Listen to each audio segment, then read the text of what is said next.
dans ces générations, nous voulons voir ta gloire. Que l'esprit est délivré, repose sur moi, Seigneur, donne-moi l'assurance de démontrer ton pouvoir. Voici la prière des générations, nous te supplions, Seigneur, envoie-nous, oui, pour la fonction. Voici la prière d'une génération, nous te supplions, Seigneur, envoie-nous, pour conquérir le monde. Envoie-nous. Hey, you want it to be great?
On va accueillir le deuxième projet.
Et tu vois beaucoup de talents que Dieu donne.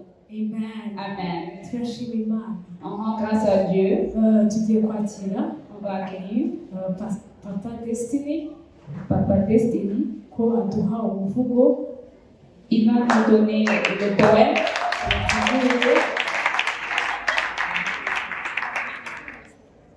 Tumukomere amashyi. Acclamons pour Papa.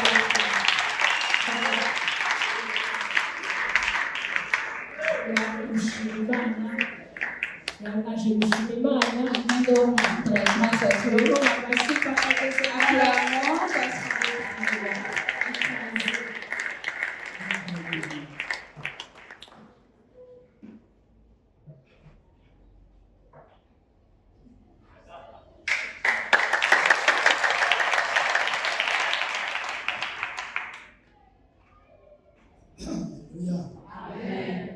Haleluya. Aho Yesu yagaburiye iki cyumweru cyose muvuge muti amen. pour ce que Jésus a nourri toute cette semaine, qui disent Amen. Nitwa Ndizeye. Ukunyumva? Je m'appelle Désiré. Ndi muri serire ya Birembo. Je suis dans le service de Bilembo. njyewe rero ntabwo ngiye kuvuga umuvugo, Moi, je ne vais pas présenter le poème.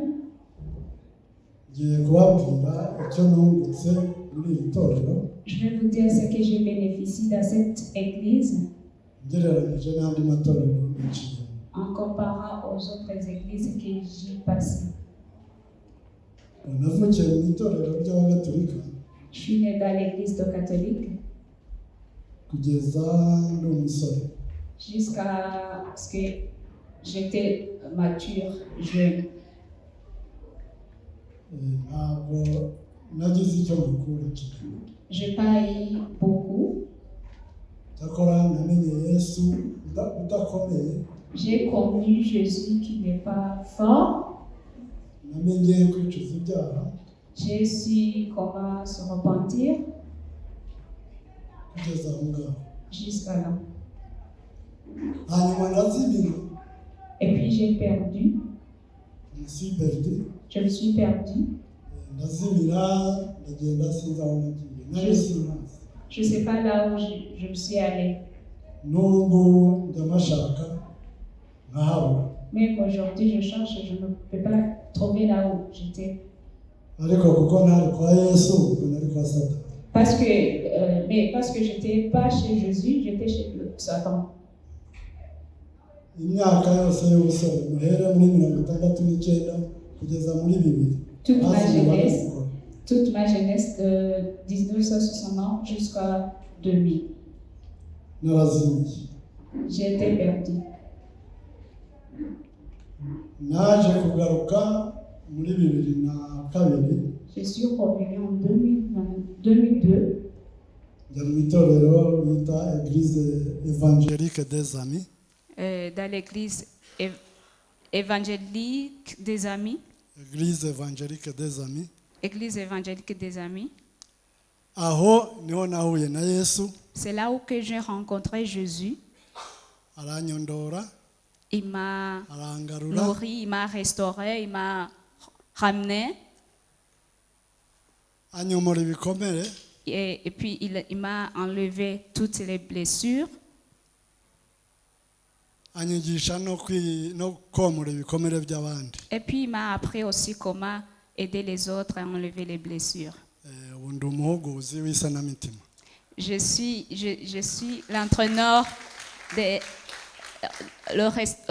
qui restaure le cœur.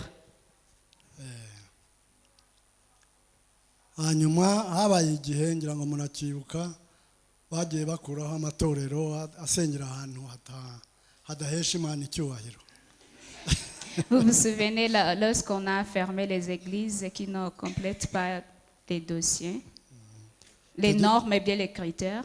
Icyo gihe rero navuyeyo mpavanye ibyo ngibyo. C'est ce temps-là que j'ai quitté cette église avec ce que j'avais. Njya mu itorero rya Pastor Hortense, ngira ngo benshi mujya mumwumva, abandi mumubona kuri YouTube. Et puis je suis allée chez Pasteur Hortense, je pense que vous la savez, vous la Aho connaissez. icyo nahakuye kiyongera ku byo nari nakuye ahandi, L'ajout que j'ai eu dans cette église, ni uko namenye ko ntawe ujya mu ijuru atanyuze kuri Yesu. j'ai su que tu ne peux pas aller au ciel si tu ne passes pas par Jésus. Ushobora kuba ugerageza gukiranuka, ushobora kuba uri umukristu ukurikiza amategeko y'Imana, amategeko y'itorero, ariko utari kumwe na Yesu, kuko Yesu niwe nzira, udaciye mu iyo nzira ntaho wagera. Tu peux être saint, tu peux marcher dans la droiture de Dieu, tu peux faire tout, mais si tu n'es pas avec Jésus, tu n'es rien, parce que c'est Jésus qui est le chemin, la vérité et la vie. Aho nahakuwe no kwimuka nje hano i Kigali. Et puis j'ai quitté dans cet endroit en venant ici à Kigali. Nza muri iri torero rya KBC. Et puis je suis venue ici dans KBC. Icyo maze kuhakura, Ce que j'ai eu ici dans cette église, ndumva nzahakura n'ibindi. j'espère que j'aurai beaucoup de choses. Icya mbere ni uko namenye ko habaho deliverance. Première chose que j'ai eue ici, j'ai su qu'il y a la délivrance. Muribuka igihe umubyeyi mukuru yazaga hano, Vous vous souvenez lorsque notre père, apôtre Joshua Massas, lorsqu'il est venu ici, narabajije ngo niki Yesu wadupfiriye ku musaraba atashobora kudukiza. je vous ai demandé qu'est-ce que Jésus qui est mort sur la croix ne peut pas nous guérir. Urumva hari ibintu ntemeraga, ibintu ngo umuntu yabuze urubyaro bamuroze, umuntu afite karande, ibintu bene ibyo byo ntabwo nabyemeraga. Il y avait des choses que je n'étais pas d'accord avec. La personne est stérile et puis on l'a sorcellerie et puis autre chose. Il est lié par les liés. Je ne comprenais pas cela. Ibyo rwose nabonaga ari nka predestination murayumva, ko Imana yabiteganije nuko ntacyo wahinduraho. Moi, je voyais que c'est comme ça que Dieu a prévoyé. Tu ne changes rien sur cela. Niba wabuze urubyaro nuko Imana itaguhaye urubyaro ku mpamvu zayo. Si tu n'as pas eu deux enfants, c'est Dieu qui a accepté cela par sa propre volonté.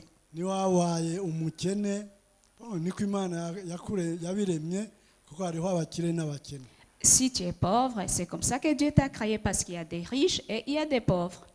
Ariko kuvuga ngo umuntu hari umuntu wakoze ibi n'ibi none nawe wabaye gutya na gutya, ibyo sinabyemera. Mais dire il y a une personne qui a fait cela et toi tu es devenu cela, moi j'acceptais pas ça. Ariko naje kubyumva. Mais après j'ai compris cela.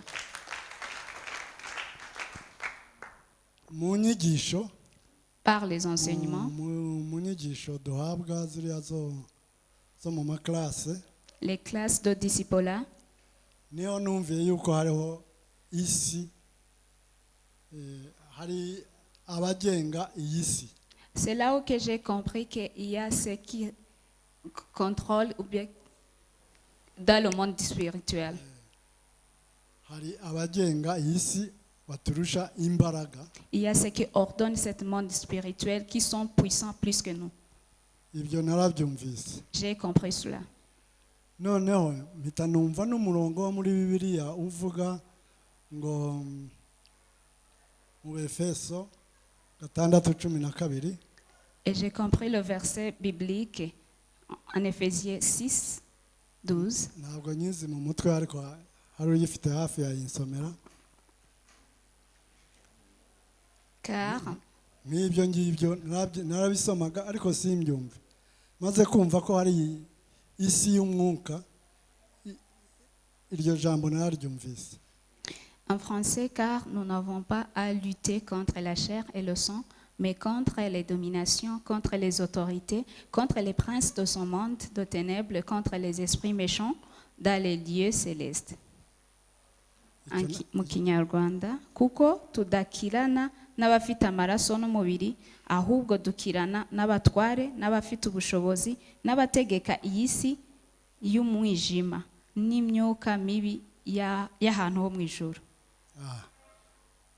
Ibyo nabyumvise nabimenyeye hano, n'iryo jambo riri muri Bibiliya ntumvaga nahise ndyumva. C'est cela, j'ai compris cela ici en KBC, et cette parole que je ne comprenais pas, j'ai compris cela après avoir compris ces écritures. Hari n'irindi jambo riri muri Matayo 18:18. Il y a une autre parole qui est en Matthieu 18:18.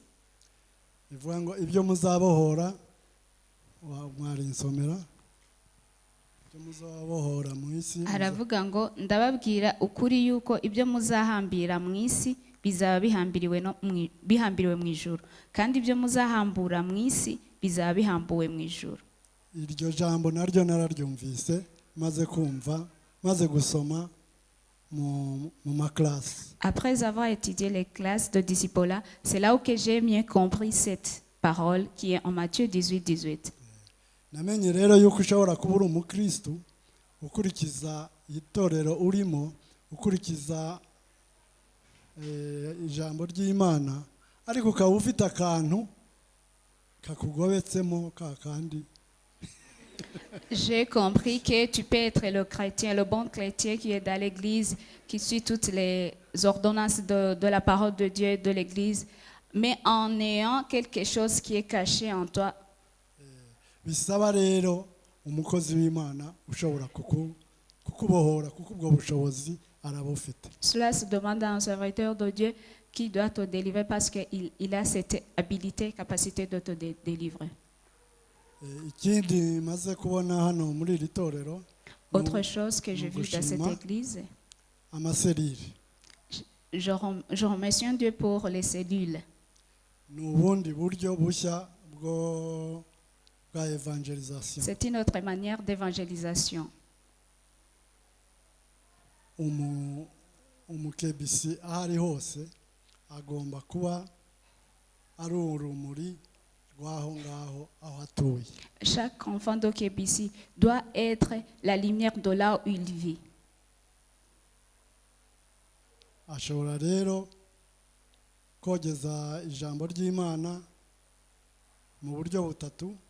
Il peut proclamer la parole de Dieu dans trois manières: anavuga no anasenga. en travaillant, en parlant et en priant. Iyo entourage yose agomba kuyibera urumuri. Il doit être la lumière de tout son entourage.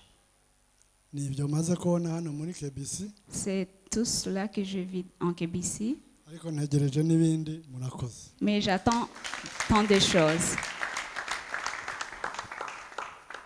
Amen. Twamukomera amashyi. On peut acclamer pour Papa Destiny. Amen. Amen. Ni byiza guhamya Yesu. C'est mieux de témoigner Amati menshi Jésus. ku mwami. Hallelujah. Amen. Reka twese duhagurutse En état debout, twakire Pastor David. nous accueillons Pasteur David. Akomeze gahunda. Yesu ashimwe cyane. Amen. Haleluya. Amen. Haleluya. Amen. Mwami wacu ashimwe Que cyane. notre roi soit loué. Turashima Imana Nous rendons kubwo grâce à Dieu guterwa iteka nanone kuba mu nzu yayo. d'être honoré encore, d'être dans sa maison. Tugiriye neza nanone yaduhaye ubuntu bwo kwinjira ahangaha. Il nous a donné encore la grâce d'entrer ici. Kandi Imana ishimwe ko tutaje gusa ariko nawe ari hamwe nawe. Que Dieu soit loué parce qu'on n'est pas venu seulement, mais il est ici au milieu de nous. Kubisobanukirwa ukuguhura kwacu kurahinduka. Si tu comprends cette assemblée, tu peux être transformé. Ndetse guhura kwacu kwazana cyangwa se kwaba umumaro ukomeye cyane iyo wasobanukiwe ibyo ngibyo. Notre assemblée, ça peut être quelque chose qui est très très important si tu comprends cela. Imana ishimwe cyane. Que Dieu soit loué. Ndetse Imana ishimwe cyane ko uyu munsi yaduteye iteka. Que Dieu soit loué parce qu'il nous a honorés aujourd'hui. Umunsi ikaba yatuzaniye Pastor Elisha. Il nous a amené Pasteur Elisha. Turashimye cyane. Ayo masera cyari make cyane. Acclamons encore. Turashima Imana cyane. Nous rendons grâce Kubwo kuba mwagikandagiye ahangaha. d'être ici. Ababyeyi bacu badahari. Mais nos parents ne sont pas ici. Inshuti yakadasohoka nk'uko abanyarwanda bavuga. Comme un ami qui est proche. Yabo ndetse natwe Kingdom Believers Church. Que ce soit pour nous aussi, les enfants de Kébissi, Turabishima Imana. nous rendons grâce à Dieu pour cela. Turagira ngo yewe tunabakire. Nous voulons vous accueillir Mwaje ntago mwagenda. parce que vous êtes venus, vous ne pouvez pas passer. Kugira ngo rwose tubaho umwanya icyaba kiri ku mutima mutubwire. Imana ibaho umugisha. Ariko tumwakire. Nous voulons vous donner du temps. Vous allez nous dire tout ce qui sont dans vos cœurs.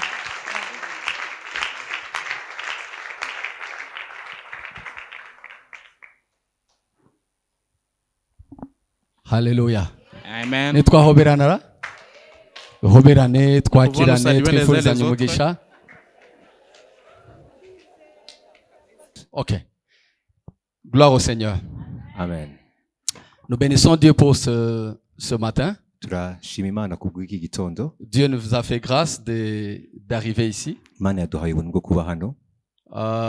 Ici, on n'est pas visiteur. ahangaha ntabwo turi abashyitsi, C'est chez nous, c'est à la maison. aha ni mu rugo rwose iwacu.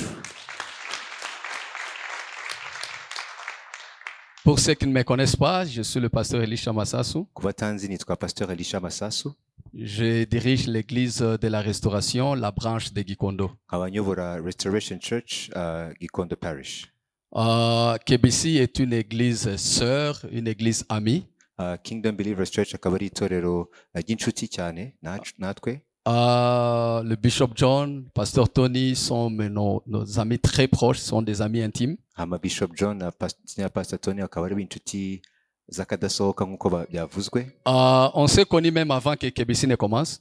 Twamenyanye na mbere y'uko KBC itangira. Ce sont des amis de longue date. Ni inshuti z'igihe. On a une histoire ensemble. Dufitanye urugendo n'amateka. Alors, je bénis Dieu pour ce que Dieu est en train de faire avec eux ici. Ndashima Imana cyane ku by'Imana irimo irabakoreshamo mu murimo hano. Et je bénis aussi Dieu pour leur voyage, pour cette porte qui a été ouverte. Ndanashima Imana ku bw'amarembo mashya yafunguye naho bari.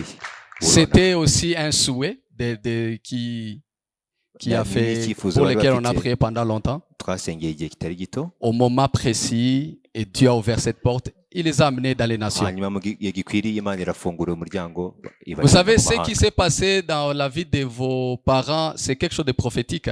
Ikintu cyabaye mu buzima bw'ababyeyi banyu ni ubuhanuzi bukomeye. Le fait qu'ils ont foulé les pieds dans les nations, vous êtes aussi avec eux. Bivuze ko niba barakandagira amahanga, namwe mwakandagira amahanga. C'est prophétique. Ni ibintu rwose by'ubuhanuzi. Ça ne demande qu'une compréhension, une révélation pour que vous compreniez cela. Bisaba gusa ko uhishurirwa ugasobanukirwa icyo kintu. Alors, je bénis Dieu parce que ce matin, Dieu me permet de venir vous voir, de venir vous visiter. Rero ndashima izina ry'Imana kuko iri hano yampaye ubuntu bwo ko bandi hano kandi nkaba ndi imbere yanyu. Comme je vous ai dit, ce sont mes amis, c'est une église sœur. Nkuko navuze ni inshuti magara kandi n'itorero turabakunda. La moindre des choses que nous pouvons faire pendant qu'ils ne sont pas là, c'est de passer vous voir et vous saluer. Icyo twakora iyo batari hano nuko twaza tukabana juste vous saluer, vous encourager, nous aiguiser les uns les autres. Kugira ngo dusurane, tubonane, ducyazanye. Parce que c'est pour ça que Dieu nous a appelés. Kuko ni Imana yaduhamagariye. Alors je bénis Dieu pour vos vies. Ndashima Imana kubw'ubuzima bwanyu. Je vous ai trouvé en très bonne santé, l'église a grandi. Wow.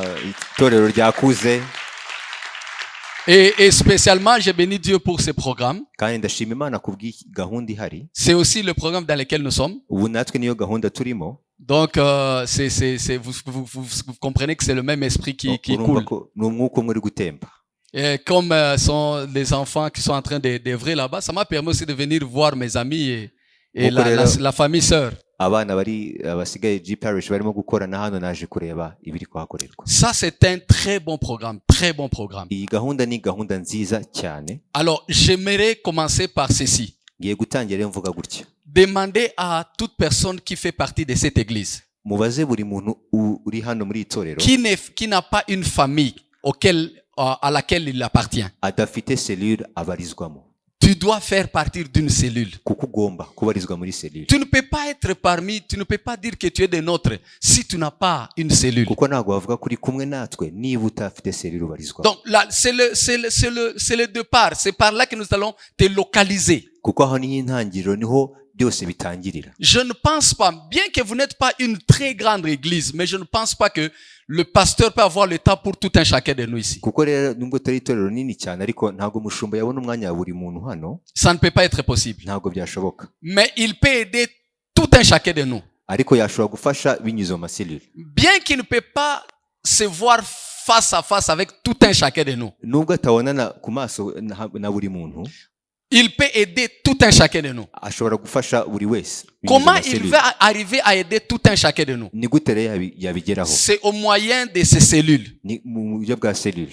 Le soutien, le réconfort, l'exhortation dont tu auras besoin, ça passera par cette voie. Gukomezwa, guhumurizwa no guhura kw'abera byose bizanyura mu gahunda za Quand tu auras un problème, tu auras besoin de l'église, ça passera par ces moyens. Mu gihe uzaba ufite ikibazo uba udashobora kubonana nawe mu itorero ushobora kunyura muri serire kugira ngo ubone igisubizo. Peut-être qu'un jour tu auras besoin de reconfort de tes bien-aimés, de l'église, du pasteur. Mais peut-être que ce jour-là, le pasteur ne sera pas dispo. Mais il y aura ta sœur, il y aura ton frère qui sera là au nom de l'église. Kuko ushobora kuba ukeneye guhumurizwa ariko wenda uyu munsi udashobora kubonana n'umushumba. Icyo gihe hazaba hari mwene data ashobora kuguhumuriza ari hafi aho. Et tout ce que nous faisons entre nous, c'est au nom de l'église que nous le faisons. Kandi ibyo dukorana hagati yacu ni ku bw'itorero. Tu dois arriver à un niveau où tu vois tout ce que tu reçois de l'église, que ce soit de ton bien-aimé, de ta sœur, de ton frère. C'est au nom de l'église, c'est le pasteur qui est derrière ça. Kuko tugomba kugeraho tubona ko ibyo dukorerana hagati yacu nka bene data tuba tubikorera mu izina ry'itorero. Vous savez, un très bon fonctionnement, c'est bâti par une bonne structure. Muzi ko kugira ngo itorero rikore neza bisaba ko inzego z'ibanze niko nabyita zigomba kuba zikora neza. Ok, on va prendre un exemple que nous connaissons nous tous. Tugiye kureba ku rugero twese tuzi. Un exemple pratique que nous tous nous connaissons. Urugero rwose rufatika rugaragara. Vous voyez le développement et la croissance rapide du Rwanda. Murabona ukuntu u Rwanda ruri gutera imbere kandi rukura vuba. Vous voyez d'où nous venons après le génocide perpétré contre les Tutsis et là où nous sommes aujourd'hui, 30 ans après. Kuko murebe nk'imyaka 30 ishize aya mateka aho tuvuye naho tugeze. L'une des choses qui nous a aidés, Bimwe mu bintu byadufashije c'est la bonne gouvernance, c'est la façon dont la structure est bâtie. ni ukuntu ubutegetsi bwubatse.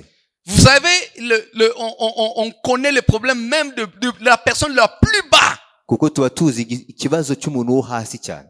C'est-à-dire l'État arrive à aider même la personne le plus bas qui est là au fond du pays. Bivuze ko umutegetsi wo hejuru ashobora gufasha umuturage wo hasi Et cyane. ça passe par quoi? Bikanyura hehe? Ça passe par une bonne structure mise en place. Bikanyura muri za nzego zubatse neza. C'est-à-dire ça commence du plus haut jusqu'au plus bas. Iva hejuru bikamanuka kugeza. Et c'est la même chose, ne vous trompez pas. La structure n'est pas quelque chose de spirituel et n'est pas mondaine. La structure est la structure. Rero uko inzego ziba zubatse ntabwo ari iby'umwuka cyangwa ibyo mw'isi ni inzego gusa. Donc quand tu l'as, c'est un principe. Ni ihame babashyize mu bikorwa. Même si tu l'appliques dans l'église, ça fonctionnera. Bivuze ko niyo nzego zishyize mu itorero Si byakora. tu appliques ça dans ta maison, ça fonctionne. N'uwishyira no mu rugo rwawe bizakora. Si tu appliques ça dans ta société, dans une compagnie, ça va fonctionner. Ndetse naho ukorera nabyo bizakora. Donc une bonne structure, c'est le principe. Bivuze ko rero inzego ni uko zubatse ni ihame. Ce n'est pas divin, ce n'est pas démoniaque, c'est un principe. Ntabwo ari iby'umwuka cyangwa se iby'umwijima. C'est naturel. Ni ibintu bisanzwe Si tu biriho. l'appliques dans le spirituel ou dans le monde, ça fonctionne. Wabishyira mu isi cyangwa se no mu isi y'umwuka hose Alors, birakora. j'ai dit ça pourquoi? Parce que je vais vous encourager chacun à se localiser dans une cellule. Niyo mpamvu ndababwira gutya kugira ngo mwese mugira serire mubarizwamo. Le soutien, l'aide, le réconfort de l'église te trouvera là où tu es localisé, Kuko là-bas. ubufasha ukeneye guhumurizwa no gukomezwa byose bizava muri serire aho ubarizwa. Là, chez nous, j'entends des gens se mettre ici, donner des témoignages, et moi, je suis choqué de temps en temps. Rimwe na rimwe iwacu hari igihe bajya batanga ubuhamya bikantungura. Ils disent comment l'église a affecté leur vie pendant que moi, peut-être que je ne suis jamais vu avec lui. Uko nakavuga ukuntu itorero ryahinduye ubuzima bwe kandi igihe nta nubwo turigera tunahura. Quelqu'un se lève ici pendant cette période de cellule chez nous là-bas. Il dit, en tout cas, moi, je suis arrivé dans cette église à telle période. Je suis passé par ceci, j'ai fait les classes, je fais partie de telle famille. Chez nous, on les appelle les familles. Twebwe rero Kingdom Homes tuzita imiryango. Umuntu agahaguruka mu gihe cy'imiryango nk'uko nguko akavuga ubuhamya ukuntu yahindutse ubuzima bwe bwakozweho kandi nta nubwo turahura na rimwe. Moi, je l'ai jamais rencontré. Nta nubwo turiga tunavugana. Mais ma main et mon soutien lui a atteint là où il est. Ariko ukuboko kwanjye ndetse n'imbaraga zikaba zaramusanze muri ya famiye abarizwamo. Parce que la personne en venant à l'église, il a choisi de s'identifier, de se localiser quelque part. Kuko aje mu itorero yahise ahitamo famiye ari bubarizwemo. Bien-aimés dans le Seigneur, c'est la seule façon que nous pouvons vous aider tous. Rero bene data nibwo buryo bushitse twashobora kubafasha mwese. Ne vous y trompez pas, allez dans cette façon. Non. Tu veux que le pasteur te trouve. Le pasteur ne trouvera jamais le temps pour tout un chacun de vous. Ça ne se fera jamais. Kuko nimwibeshye rwose ntabwo umushumba azabona umwanya wa buri muntu hano. Vous imaginez si les pasteurs, moi j'ai dit à mes enfants là-bas à l'église, si seulement je peux seulement avoir le temps de répondre à tous les WhatsApp que je reçois, je ne peux rien faire. Kuko njya abana bo mu rugo niba ashobora kubona umwanya wo gusubiza WhatsApp zose message mba nabonye. Ntabwo nabona uwo mwanya. À mon réveil, des fois je trouve 10, 15, 20 messages. Kuko hari igihe njya mbyuka nkabona nka message hafi 20. Quand je commence à répondre le premier, il répond aussi. La communication commence. Hanyuma ntangiye gusubiza uwa mbere aba yamaze kunsubiza ntaragira no kuwa kabiri. Quand je vais arriver au troisième, ça fait déjà plus d'une heure. Ubwo urumva ngira kuwa gatatu hamaze nk'isaha. Mais je ne peux pas aussi faire ça seulement. Kandi ntabwo nakora ibyo gusa. Vous voyez? Mais il y a une façon où vous pouvez nous aider, nous, vos leaders, à se dupliquer. rero kugira ngo mudufashe kugira ngo dukure cyangwa se twibyazwemo ni uko mujya muri ayo maselule. Tu peux avoir mon aide à partir de Maman Dorcas. kuko ushobora kubona ubufasha bwanjye binyuze muri Mama Tu Dorcas. peux avoir ma main et mon aide à travers Benaya. kuko ushobora no kubona ubufasha buturutse kuri jyewe ko binyuze muri Benaya Tu peux avoir ma main et mon aide à travers le pasteur David. cyangwa se binyuze muri Pasteur David. Et vous devez grandir jusqu'à ce que vous puissiez être satisfait par l'aide que vous recevez au moyen et au canal de vos bien-aimés. kandi bisaba ko mukura kugeza ubwo mwumva ko ubufasha mwabona n'abandi ari ubufasha bubashimisha kandi bushyitse. Parce que quand les gens ne comprennent ça, quand les gens ne comprennent pas ceci, ça apporte les offenses. kuko rero iyo abantu badasobanukiwe bino bashobora gukomereka.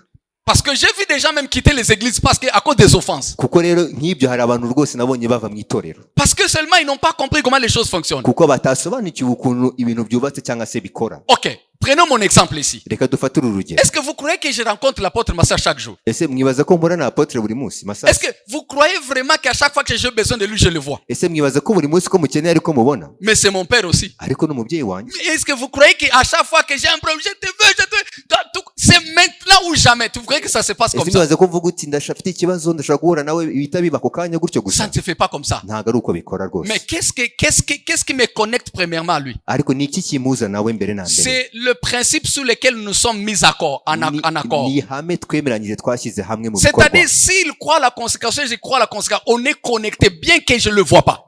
nubwo ntamubona ariko kuko yizera kwiyegurira Imana nanjye nkaba mbyemera aho tuba duhuye byose. Quand je me garde et je reste dans la voie, dans les principes qu'il m'a enseigné. iyo nirinze rero nkaguma muri ya nzira yanyigishije, La grâce qui est sur lui me trouve même là où je suis. ubuntu buri kuri we buransanga aho ndi hose. Parce que tu es connecté à l'homme de Dieu au travers les principes et les enseignements qu'il te donne. kuko ikiduhuza n'umuntu w'Imana ni inyigisho ndetse n'ihame duhuriyeho. C'est ça, vous devez comprendre. ni icyo rero tugomba gusobanukirwa. Et quand Dieu fait grâce, tu arrives à le rencontrer, gloire au Seigneur. hanyuma n'Imana iguha ubuntu ugahura nawe, Imana ishimwe. Si je ne trouve pas ces moyens-là, gloire au Seigneur. ariko nubwo mutanahura, Imana ishimwe. Mais cela ne m'empêche pas de rester connecté, bien que je ne le vois pas. ariko ntabwo bivuze ko twatandukanye, turacyahuje rwose. Parce que même là maintenant, kuko n'ubu nonaha tuvugana, depuis que les patrons n'ont pas encore parlé, kuva yagera muri Amerika ntabwo turavugana. il m'a appelé, il m'a manqué 2 fois, j'ai appelé, il était là, on s'est manqué, ça fait 2 fois. twaraburanye cyane, akampamagara akamubura, nanjye nkamuhamagara nkamubura. Vous savez que les heures, il y a des décalages des heures kuko murazi là-bas aho et bari aux itandukaniro États-Unis et chez nous ici. cy'amasaha. Donc vous devez comprendre ceci. rero mugomba gusobanukirwa kino bene data. Aimez ces programmes. mukunde zino Que chacun se localise quelque part. Il y a la vie dans ces maisons. Il y a la vie dans ces maisons. buri Il muntu y a la ashake vie dans ces urugo, maisons. kuko Il y a la hari vie ici. ubuzima, hari ubuzima muri buri rugo, muri Ne vous en faites cellule. pas. Parce que ces maisons, tous ces cultes de maisons que vous voyez ici, kuko aya materaniro yo mu ngo mubona c'est KBC chez toi. ni KBC wawe. Donc la même grâce qui coule ici sur ces podiums, sur bivuze cet ko hôtel. ubuntu buri hano kuri iki gicaniro kiri hano, Quand vous vous rassemblez dans ces maisons, la même grâce vous trouve là-bas. bivuze ko bwa buntu n'ubundi burabasanga hariya mu ngo mwateraniriyemo. Les malades sont guéris là-bas. abarwayi barakiriramo, Les mariages se font là-bas. abafite urushako bari Vous hariya. savez, mon église a 15 années maintenant. ubu ngubu dufite imyaka 15. J'ai vu Dieu faire des grandes choses dans les cellules. nabonye Imana ikora ibikomeye binyuze mu Les maselule, maladies être guéris. abarwayi bagakira, Les gens quittaient le chômage, trouvaient des opportunités de abantu boulot. bakabona akazi.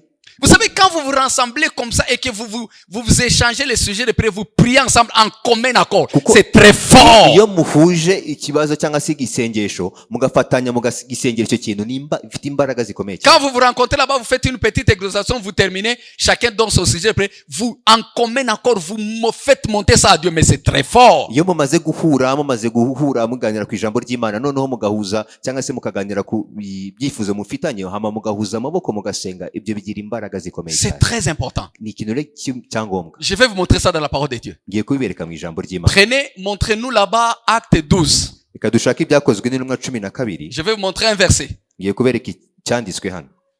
Acte 12. ibyakozwe n'intumwa 12.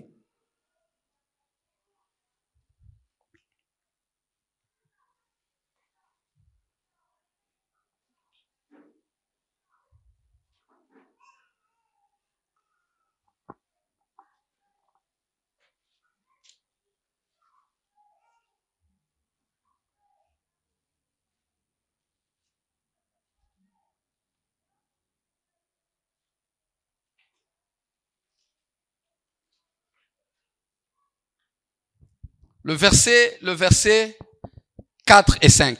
tugiye gusoma murongo wa 4 n'uwa 5. Oui, tu peux lire. Amaze kumufata amushyira mu nzu y'imbohe, amuha abasirikare 16 kumurinda bane agira ngo azamushyire abantu Pasika ishize. Murongo wa 5. Nuko Petero arindirwa mu nzu y'imbohe, ariko abitorero bagira umwete wo kumusabira ku Mana. Qu'est-ce qu'ils ont fait? Ngumva abitorero bakoze iki? Ici c'est Pierre. Il a été arrêté par Hérode. Aha tubona Petero yafunzwe na Herode. Donc ici c'est le pasteur de l'église primitive. Bivuze ko Petero yari mu mushumba w'itorero rya mbere. Yes, ici c'est le pasteur de l'église primitive, mon frère. Petero ni umushumba w'itorero rya mbere. Mais on l'a arrêté. Ariko yahagaritswe. Hérode l'a emprisonné. Herode yamufungishije. Parce que il trouvait du plaisir à le tuer. Kuko yabonaga ibyishimo kubica. Il avait déjà tué Jacques. Yari amaze kwica Yakobo. Et ça lui a donné la popularité. Rero bituma abayuda bamukunda. Elle a dit OK, maintenant je vais tuer Pierre. Ahita avuga ati ndafata Petero. Il a arrêté Pierre. Ahita Il lui a amufungisha. placé dans une prison. Amushyira mu nzu y'imbohe. Il a mis 16 militaires autour de lui. Ashyira abasirikare 16 C'est-à-dire, kumurinda. je m'imagine, ça c'est une image que je me donne. Rero ishusho mbona ni iyi ngiyi. Ici, il y avait 4. Ahangaha hari bane. De l'autre côté, ici, il y avait 4. Ahandi hari bane ku kindi gice. De ce côté, il y avait 4. Nuko urundi ruhande hari bane. Et ici, il y avait 4. N'ahandi hari bane. C'est-à-dire, dans tous les 4 coins, il y avait 4. Ils étaient autour de 16. Bivuze ko buri nguni hari abasirikare bane ari bo C'est-à-dire, il n'y 16. avait même pas d'espoir d'être libéré. Bivuze ko nta n'ibyiringiro byo kubohoka byari bihari. Mais vous savez ce que la Bible dit? Ariko muzi icyo birivuga? Mais l'église priait en sa faveur. Ariko abitorero bagize umwete wo kumusabira ku Mana. Ta première église, c'est cette église Rero de la ugomba kumenya ko maison. itorero rya mbere ryawe ni iryo mu rugo. Cette église, elle est très forte. Quand les gens se rencontrent comme ça et donnent des sujets de prière, c'est très fort. Kuko iyo abantu bahuye mu ngo mu materaniro bagahuza umutima bagasenga ni Même les imbaraga. grands Pierre, il a eu besoin de la prière des autres. Même les grands Pierre, il a eu la besoin de la Na prière des autres. Petero ukomeye cyane w'intumwa nawe yakeneye ubufasha n'amasengesho y'abandi. Même Itorero. les grands pasteurs Pierre, il a eu besoin que les autres prient pour lui. N'umushumba mukuru Petero yari akeneye ko abitorero bamusabira. Tu as besoin des autres. Urakeneye abandi rero. Tu ne te suffis pas. Ntabwo wihagije. Tu as aussi besoin du soutien des autres. Ukeneye ko abandi bagufasha. Tu as besoin que les autres prient pour toi. Ukeneye ko abandi bamufatanya isengesho. Et c'est ça l'importance des rencontres des maisons comme ça. Niyo mpamvu rero izi gahunda zihari. Il donne son sujet de prière, on le partage nous tous. Umwaka- Il donne son sujet de prière, on le partage nous tous. Umwe atanga icyifuzo cye n'undi agatanga icyifuzo cye tukagisengera hamwe. Et vous savez, un commun accord dans la prière, comment c'est très fort. Kandi muzi iyo duhuje umutima mu isengesho ni ikintu gikomeye cyane. L'église priait pour Pierre. Rero abitorero basabiraga Le ku Mana verset, Petero. le verset 5. Hein? Kumgiti Ah, Abitore bagira umwete. Ils ont prié avec persévérance. basabira kandi bafite umwete. Et l'endroit où nous pouvons prier avec persévérance, c'est évidemment dans les cellules. Kandi ahantu twasengera dufite uwo mwete ni mu masirire n'ubundi. Parce que chaque lundi, je répète mon intention. Je n'ai pas encore trouvé. On va prier pour moi. Kuko buri wa mbere ndongera nkasubiramo cya cyifuzo tugenda tugasenga. On revient l'autre lundi. Tukagaruka uwundi wa mbere. Lui, il dit, oh, j'ai béni le Seigneur. Le sujet de prière qu'on a pour lequel on a prié lundi. Le Seigneur a fait des miracles. J'ai béni Dieu. J'ai dit, ok, merci. On bénit Dieu ensemble. Noneho tukabona n'undi araje agashima Imana uti cya kintu twasengeye Imana yarabikoze ashima Imana. Et on reçoit de nouvelles intentions de prière. Noneho tukabona ibindi byifuzo bishya. Moi, je répète encore ma intention. Noneho nongera nkatanga icyifuzo. C'est-à-dire, on va prier pour mon problème d'une manière intense, d'une manière consistante. Bivuze ko tuzasengera cya kintu n'umwete kandi mu gihe gihoraho. L'église persévère, c'est-à-dire c'est un sujet permanent. Il priait pour Pierre. À chaque fois qu'il se réunissait, il priait pour lui. Il priait pour lui. Il priait pour lui. Bivuze ko abitorero kubw'umwete uko bahuraga basengeraga Petero yari ikintu gihoraho kugeza afungutse. Maintenant, pour que vous compreniez là où on priait pour lui. Kugira ngo mwumve aho bamusengeraga. Le verset 17. Umurongo wa 17 haravuga ngo. Non, le verset 12. Umurongo wa 12. Aha. Akibitekereza atyo asohora kwa Mariya nyina wa Yohana wahimbwe Mariko, aho abantu benshi bari bateraniye basenga. Murugo niho yaganye, niho bamwingingiraga. Quand l'ange a intervenu, il a tiré de la prison. Quand il s'est retrouvé dehors, il s'est dit, ok, je vais me diriger où? je vais passer par où? Il s'est souvenu que dans la cellule dans sa cellule, c'est là où les gens intercédaient pour lui. C'est là où il a commencé à aller. kuko petero amaze kubohorwa n'umumarayika w'uwiteka ahantu hambere y'isagana yaganye muri ya selile kwa mariko aho yari selile yiwe. Chez Marie, la mère de Marc, là où les gens se réunissaient, niho abantu benshi bari bateraniye basenga, niho bamusengeraga n'umwete aho. Yagiye aho kwa Mariya nyina wa Yohana aho barimo en français. Donc là où plusieurs priaient pour lui. C'est-à-dire, c'est là où on emportait le sujet de prière chaque fois, et c'est là où il a apporté les actions de grâce. Kuko aho ngaho niho bamusengeraga ni naho habonetse amashimwe ajya ku Mana. On intercédait pour lui, Seigneur, souviens-toi de notre frère, souviens-toi de notre frère, d'une manière permanente, consistante. Bivuze ko bamusengeraga igihe gihoraho kandi bafite umwete. Ce n'était pas dans les temples ni dans les synagogues. Ntabwo yagiye mu rusengero cyangwa se mu isinagogi. C'était à la maison chez Marie, la maman de Marc. Yagiye gose mu nzu kwa Mariya nyina wa Mariko. Et c'est l'image de notre cellule de prière, c'est l'image de notre cellule de prière. Urwo rugo rero niyo shusho y'amaselule yacu uyu Donc munsi. dans nos cellules de prière, c'est le centre des requêtes, aussi des actions de grâce. Bivuze ko rero amaselule yacu ni ihurizo y'ibyifuzo byacu ndetse n'amashimwe yacu. Quand Dieu te bénit, va là-bas, rentre encore là-bas, dis merci au Seigneur,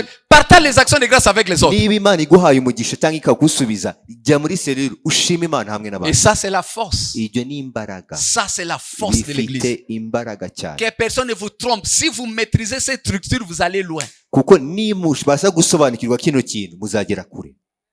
Ça, c'est la force d'une église. Kuko imbaraga z'itorero ni muri Et nous les selule. voyons d'une manière pratique. C'était la force de l'église primitive. Kuko turanibona mu itorero rya mbere yari izo mbaraga zabo. C'était leur force. Yari izo mbaraga zabo. Ils se naissaient dans les maisons, et puis ensemble, ils se retrouvaient à la synagogue ou au temple. Kuko bahuraga mu matorero yo mu ngo mu nyuma bakaza guhurira no ku rusengero cyangwa se mu Ils savaient sinagogi. la force de se réunir dans les maisons. Kuko barafite imbaraga mu maselule cyangwa se mu iteraniro zo mu ngo. Moi, je vais vous donner un témoignage pratique. Ngiye kubaha ubuhamya rero bufatika. En 2018, vous savez ce qui nous est arrivé tous. Papa l'a dit. Muzi ibihumbi 2018 ibintu byabaye. Dans les églises qui avaient fermé les portes. Hari toya mu matorero bafungiye imiryango. Mais vous savez ce qui nous a sauvés? Ariko muzi ikintu cyadutabaye. Ce qui a fait que nous puissions survivre. Icyatumye tukiba tukiriho uyu munsi. Il y a beaucoup de facteurs. Hari ibintu byinshi birimo. Mais l'un des facteurs, Ariko kimwe mu byadufashije. c'est parce qu'on était fort dans cette structure. Twari dukomeye cyane muri selule zacu. On n'avait plus où se réunir nous tous, mais on avait quelque part où l'église existait encore. Nubwo tutari dufite itorero aho duhurira twese, twari dufite itorero mu ngo zacu. Même si on n'avait pas une salle où se réunir nous tous. Nubwo tutari dufite aho twahurira twese hamwe. Mais l'église de chez maman tel était toujours là. Ariko itorero- L'église de ses frères tel était toujours là. Twamwe L'église de data papa cyangwa se tel kwa était mama, toujours là. ryari rigihagaze. Et c'est ce qui a fait que bien qu'on était dispersés, mais on était restés unis. Bivuze ko nubwo rero twari mu ngo zitandukanye ariko twari duhuye mu mwuka umwe. Donc vous devez comprendre cette structure, elle est très importante pour une église très forte. So bivuze rero ibi gahunda za selule ni ikintu gikomeye kugira ngo itorero naryo rikomere. Toi aussi qu'une église se rencontre. Rero wewe upinga udaha Laisse-moi vous agaciro parler, surtout les gens qui ont des responsabilités à l'église, ils ne participent pas aux cellules. abantu cyane cyane bafite inshingano cyangwa umurimo mu itorero ariko badakora selule cyangwa se badakunda porogaramu za Et ce sont selule. des personnes spéciales. Ça ne leur regarde pas. Mbese ni abantu badasanzwe nta nubwo ibyo bibareba.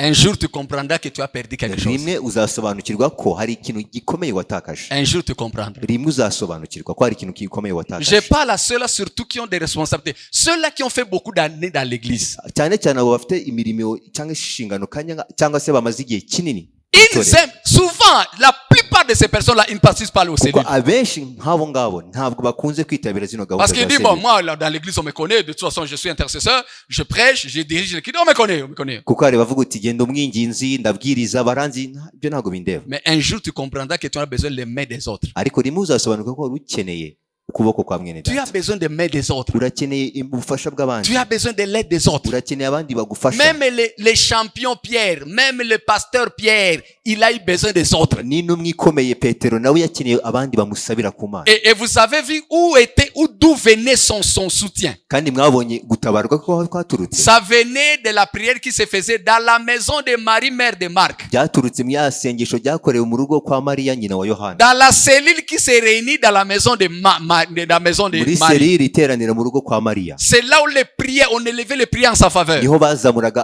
amasengesho kubw'inyungu ze. Je nous encourage tous à participer aux cellules. Rero ndabasaba twese hamwe tujye muri gahunda za selule Un jour, il y a eu l'une de mes filles qui avait eu un problème. Elle avait un deuil. Elle avait perdu une personne de sa famille. rimwe mu bakobwa banjye yabuze umwe mu muryango wabo. Alors, c'est les gens avec lesquels ils prient ensemble la cellule. Ils sont allés quand même là au deuil. Ils l'ont soutenu. Haba no muri selule rero bagenda baramukomeza. Alors, quand on s'est vu plus tard, Mu nyuma tumaze guhura elle est venue me dire, non, papa, elle m'a dit, papa, tu sais, cette histoire-là que tu dis là, le family spirit, l'esprit de famille, je n'ai pas vu ça. araza arambwira iti papa uzi se ibi by'umwuka w'umuryango mwirirwa muvuga njye ntabwo nigeze mbibona. Je lui ai demandé, tel n'était pas là? Aravuga iti ese uyu ntabwo yari ahari? Elle a dit, elle était là. Aravuga iti yego. Tel n'était pas là? Ese uyu ntabwo yari ahari? Elle était là. Aravuga iti yego J'ai nawe yari ahari. énuméré plus de 7 personnes qui étaient là. Navuze hafi abantu 7 bari bahari. Alors je lui ai demandé, qui sont-elles? Aravuga ndamubaza se abo ni bande? Pour toi, qui sont ces gens-là qui sont venus? Ndamubaza se kuri wewe aba ni bande? Vous savez ce qu'elle m'a dit? Muzi ikintu yambwiye? Elle m'a dit, bon, ça c'est pas l'église, ça ce sont mes amis. Ce sont les gens avec lesquels je m'entoure de temps en temps. Yambwiye iti abo ntabwo ari abitorera abo ni inshuti gusa twahuye butu ni inshuti Moi aussi je lui ai demandé ceci. none ndamubaza gutya. Qui t'a connecté à ces gens-là? N'est-ce pas l'église? Ndavuga none se ninde waguje n'izo nshuti? Ntabwo ari itorero. Ce ne sont pas les gens avec lesquels tu es né avec biologiquement, ni membres de ta famille. Ntabwo ari abantu b'umuryango wawe cyangwa se mwavukiye hamwe. C'est la structure que nous avons mis en place à l'église qui t'a donné ces gens-là. Ariko ni inzego uko zubakitse z'itorero zaguhaye guhura mukamenyana. C'est-à-dire quand ils sont là comme l'église. Bivuze ko niba muhuye rero muhuye nk'itorero. Je lui ai dit, ok, peu importe. Ndamubwira iti nako ibyo tunabyihorera. Peu importe. Ibyo nta kibazo. Même si tu réfléchis encore de cette façon. Ariko niba ugitekereza gutyo. Je l'ai dit, tu es encore jeune. Ndamubwira iti uracyari umwana. Il faut pas être arrogante de cette façon. Rero ntugire ubwibone ku bw'ibyo. Sois humble. Ahubwo uca bugufi. Même si aujourd'hui tu prétends que tu n'as pas vu l'église. Nubwo uyu munsi uvuga ko utigeze ubona itorero. La vie ne se limite pas au deuil. Ntabwo ubuzima buhagarara kubera ikiriyo. Donc ubuzima ntibugizwe gusa, ibihe by'ubuzima ntabwo ari ikiriyo gusa. La vie c'est pas juste le deuil. Il y a aussi beaucoup d'autres événements dans la vie. Hari n'ibindi bihe bizaza. Si tu ne le vois pas dans les deuils, Niba utamubonye tu le verras quand tu accoucheras. itorero zawe ibona wenda Si tu ne le vois pas quand tu accouches, noneho utabona igihe tu le wabyaye verras quand tu te marieras. cyangwa igihe uzashaka. Il y a beaucoup, la vie est faite de beaucoup de kuko rero circonstances. ubuzima ufite ibihe byinshi uzagira aho ubona n'itorero. Il faut pas réfléchir comme ça. Ze ntugatekereze gutyo. Parce qu'il était très arrogant dans mon bureau ce jour-là. Kuko icyo gihe rwose yambwiraga afite ubwibone bwo hejuru Donc cyane. elle est venue mais pour me dire, bya bintu bya muvuga bya family spirit nabyo nabibonye ko nafushije se nabwo nabonye. Donc il disait, Okay. j'ai eu un deuil, j'avais perdu quelqu'un de fin dans ma famille, mais j'ai pas vu l'église. Donc l'esprit de famille que vous prêchez n'était pas là. Je le regardais l'âge à laquelle elle n'était pas encore mariée. Aujourd'hui elle est mariée. Kandi icyo gihe ntabwo yari bwashake nubwo uyu munsi yashatse. Mais à cette époque-là elle n'était pas mariée, elle était encore jeune fille. Ariko icyo gihe yari akiri umukobwa. Je l'ai regardé l'arrogance avec laquelle elle est en train de parler ces choses-là. Reba ukuntu ari kumbwira ibi bintu. Et j'ai commencé à énumérer, telle personne n'était pas là, elle était là. Telle personne n'était pas là, elle était là. Telle n'était pas là, elle était là. Telle personne n'était pas là. Au moins 7 personnes. Elles étaient plus nombreux. Kandi rwose namubasha kumubona nk'abantu nk'abarindwi bamugezeho. Parce que certaines fois aussi les chrétiens ont réfléchi comme ça. Kuko rimwe na rimwe abakristo batekereza gutya. Là où tu vas voir maman Dorcas, pasteur Dorcas, et tu vois l'église. Kuko aho uzajya ubona mama Dorcas, pasteur Dorcas, uzajya umenya ko wabonye Tu vois par exemple cette sœur, tu n'es pas né avec elle, elle n'est pas ta sœur biologique. Kuko uyu mwene data w'umukobwa mushiki wanjye ntabwo navukanye nawe. C'est l'église qui a fait qu'elle devienne ta sœur. Ahubwo ni itorero ryatumye tumenyana Donc cyangwa se mushiki quand wanjye. tous les soutiens qu'elle t'offre, elle t'offre en nom de l'église. So bivuze ko ubufasha yampa ni kubw'izina by'itorero. Et c'est ça l'importance de nos cellules. Ni icyo rero muri selule zikora. C'est l'église dans mon environnement. Ni itorero aho ntuye. Et j'ai aimé comment vous avez nommé ça. C'est Kingdom Homes. C'est non, le royaume dans nos maisons. So ukuntu rero byitwa Kingdom Homes uvuga ngo ni ubwami mu mago yacu. C'est-à-dire la mentalité du royaume que nous apprenons ici, nous voulons amener ça dans nos maisons. Bivuze ko ya mitekerereze y'ubwami bw'Imana twiga hano tubitwara no mu ngo zacu. Moi je vous encourage Rero ndabatera inkunga. que ceux-là qui n'ont pas la cellule aujourd'hui dans ces cultes, Uyu avant munsi, de partir, muri iteraniro imbere yo gutaha. à moins que tu sois visiteur, tu es venu nous visiter, tu pars. Kereka niba uri umushitsi ukaba wigendera nyuma. Mais si tu n'es pas visiteur, Ariko niba utari umushyitsi hano, tu qui est des nôtres. ukaba uvuga ko uri uwa hano. Je t'encourage de ne pas sortir, de franchir cette porte si tu ne prends pas la décision. Qui est le responsable? C'est Maman Dorcas, je crois. Oui. Mama Dorcas niwe ubikwiriye Tu rwose. vas venir voir le pasteur pour qu'on puisse te localiser dans une famille, Uze dans umwegere une mbere yo cellule. gutaha kugira ngo agufashe kubona iteraniro ryo mu ngo C'est mbere yo comme ça gutaha. qu'on devient une famille. Uko niko tuba umuryango. On ne peut pas être une famille si on ne se rapproche pas. Kuko ntabwo twaba umuryango tutahuye cyangwa tudahuje. Vous savez, dans la vie, tout un chacun de nous a besoin de l'autre. Kuko mu buzima turakeneranirana. Dans la vie, donc, on a besoin des autres. Kuko dukeneye n'abandi. Je vais vous montrer un exemple simple. Ngiye kubereka mu rugero rworoshye cyane. Là, dans ta Bible, il y a dans ta Bible, dans 2 Rois 5. Mu bami ba kabiri igice cya gatanu. C'est une histoire que vous connaissez. Ni inkuru twese tuzi. Naaman était un guerrier syrien qui attaquait Israël de temps en temps. Namani yari umuntu w'umusirikare Murwanyi mukuru ukomeye cyane, mugabo w'ingabo wa Syria. umugabo w'ingabo ajya atera Israeli rimwe na rimwe. Et une fois il a attaqué Israël, ils ont pris beaucoup de butins et il a amené avec lui une petite fille israélite. Hanyuma rimwe bateye Abayisiraheli baranesha, hanyuma mu myagano yatahanye azamo n'umukobwa w'umunyisiraheli. Et elle a pris cette fille hébraïque et l'a amenée chez lui pour qu'elle puisse l'aider dans les travaux domestiques. Hanyuma umusiraheli amukorera mu rugo. Mais vous voyez le géant Naaman, Ariko murebe umugaba w'ingabo mukuru qui faisait peur, qui faisait trembler tout un yari pays. afite igitinyiro mu gihugu cya Siriya. Il avait le respect de l'honneur de son roi. Yari afite icyubahiro cy'umwami. C'est-à-dire c'était un honorable en Syrie. Bivuze ko yari umuntu w'icyubahiro mu gihugu La cya Bible dit Siriya. qu'il était lépreux. Ariko yari afite imibembe. Il s'était fait soigner partout. Kandi yagerageje kwivurisha hose. Je m'imagine qu'il ne manquait pas l'argent d'aller même en Inde, même aux États-Unis, même partout, dans Nibwira le ko contexte yari afite actuel. amafaranga nk'ubu uyu munsi ashobora kuba yajya mu Buhindi, muri Amerika, kwivuza aho ashaka hose. Ntabwo yaburaga ayo mafaranga. C'était quelqu'un d'honneur. Il était respecté. Kuko yari umuntu wubashywe cyane. À cause de la valeur qu'il avait même pour son pays, je crois que son pays pouvait lui donner le transfert d'aller se faire soigner partout dans le monde. Bitewe n'icyubahiro yari afite no mu gihugu n'agaciro, ngira ngo n'igihugu cye cyashobora kuba cyamwishyurira cyangwa kuba cyamuvuza. Amenons ça dans le contexte actuel. Tubirebeye mu gihe cya none. C'est-à-dire, il est allé, on lui a envoyé des États-Unis, on a soigné, ça n'a pas marché. Bivuze ko bashobora kuba baramujyana muri Amerika baramuvuza ariko Ils biranga. sont allés en Inde, ça n'a pas marché. Bagiye mu Buhindi nabwo biranga. Et le gouvernement a investi beaucoup d'argent. Ku buryo batakaje amafaranga menshi mu Parce que kumuvuza. c'était un soldat, un guerrier. Kuko yari umurwanyi ukomeye. C'est lui qui délivrait les Syriens de la main de leurs ennemis. Kuko akenshi niwe yafashaga Siriya mu gunesha abanzi babo. Mais ça n'a pas marché. Ariko ntabwo byakunze. Vous savez sa solution où elle était? Ariko muzi igisubizo aho cyavuye. Sa solution était dans le cœur de la petite fille qu'elle avait amenée esclave. Byaturutse muri wa mutima wa Mwisirahelikazi yazanyeho Ne umunyago. néglige, ne méprise personne que Dieu a placé à ton côté. So bivuze ntugasuzugure umuntu Imana yashyize iruhande rwawe. C'est grand Naaman, la solution était dans le cœur de la petite fille. Qui wakoropaga iwe. Umuyaya wateruraga abana be. Niwe igisubizo cyari kiri mu mutima La uriya. solution de la léprosie de Naaman est venue de sa domestique. Pourquoi je vous donne cet exemple? Kuki se mbaho uru rugero? J'aimerais vous exhorter dans nos cellules comme ça à nous considérer mutuellement. Nashaka ko tudasuzugurana ahubwo tuhana agaciro mu gihe twateraniye mu ngo Parce que no mu quand nous masengesho. nous rassemblons comme ça, nous n'avons pas tous le même statut. Kuko dushobora kuba tudafite igihagararo kimwe duhuye. Twese ntabwo tufite amateka amwe. Amateka, okay. Ntabwo dufite amateka amwe iyo Il y a duhuye. ceux-là qui ne savent pas s'asseoir sur la chaise, ils savent s'asseoir par terre. Hari bamwe batazi kwicara ku ntebe, bo bicaraga hasi. Il y a ceux-là qui ne savent pas utiliser la cuillère, la fourchette. Mais quand tu dis on va faire la gapée, lui il met directement la main. Kuko hari n'abatazi gukoresha intoki, nako ikanya bavuga tugiye gukora agape intoki zikaba zagezemo. Donc on a plusieurs manières, on a plusieurs backgrounds. So bivuze ko dufite amateka atandukanye naho twakuriye hatandukanye. On a des passés différentes. Dufite n'amateka atandukanye. C'est pourquoi il faut jamais mépriser quelqu'un. So niyo mpamvu tudakwiye gusuzugurana. Parce que tu ne sais pas pourquoi Dieu a placé cette personne à côté de toi. Kuko ntabwo uzi impamvu Imana yamushyize iruhande rwawe. Et la personne en question peut ne pas avoir ton statut, mais ce n'est pas dire qu'il n'est inutile. Ntabwo rero ashobora kuba mudahuje amateka cyangwa se kahise, ariko ntabwo bivuze ko atakubera umumaro. Ashobora kuba atafite izina ufite atambara kimwe nawe atafite igihagararo cyawe ariko ntibivuze ko ari imfabusa. Donc il peut ne pas t'habiller comme tu t'habilles ou bien avoir la renommée que tu as, mais ça veut pas dire que la personne est inutile. Ashobora kuba atafite amashuri ufite atafite izina ufite ariko ntibivuze ko ari ubusa. Ou bien n'a pas le même niveau d'éducation que tu as, mais ça ne veut pas dire que la personne est inutile. Vous voyez le géant Naaman, la solution à son problème était dans le cœur de la petite fille qui était dans sa maison. Kuko Naamani ubwo yari akomeye, igisubizo cyavuye muri wa